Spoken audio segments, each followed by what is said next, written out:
بیضه ها تو دوره جنینی تو شکم تشکیل میشن و از اونجا حرکت میکنن تا خودشون رو به کیسه بیضه در بیرون بدن تا قبل از تولد برسونن. طی این جابجایی قسمتی از پرده سفاخ که روده ها توش قرار دارن رو هم با خودشون به کیسه بیضه میارن.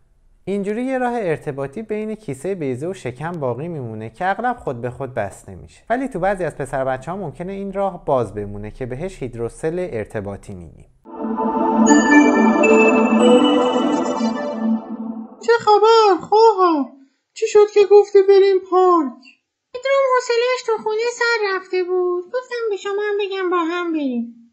خوب کاری کردی. با شیطنتاش چه میکنی؟ بچه ها تو این سن از دیوار راست میرن بالا. راستش دیروز پدرام یه چیزی شد. گفتم تو هم ببینی.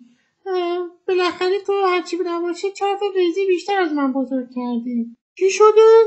دیروز که داشت گریه میکرد یهو اینهو بادکنک باد کرد بچه. بعدش هم که خوابید بادش خالی شد. گفتم تو هم ببینی آیا خبریه چی؟ دیدی خواهر؟ باد کرد شده اینو تو. پاشو بیا اینجا مادر. بیا اینجا. پاشو پدرام جون پاشو. آره چه گوندی هم شده. بذار الان زنگ میزنم دکتر. الو دکتر. همونطور که دیدین اغلب موقع زور زدن، مثلا گریه کردن بچه، کیسه بیضه بزرگ میشه. والدین هم موقع متوجه یه مشکلی میشن.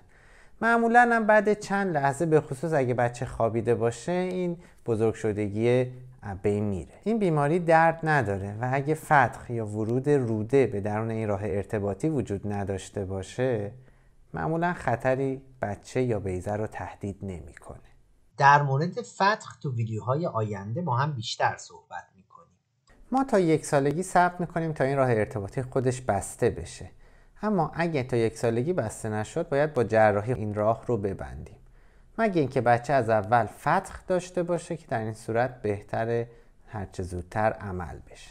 این عمل حتی برای بچه ها هم عمل سنگینی حساب نمیشه و معمولا بچه ها صبح بستری میشن و عصر هم مرخص میشن، بعد از عمل برمیگردن خونه.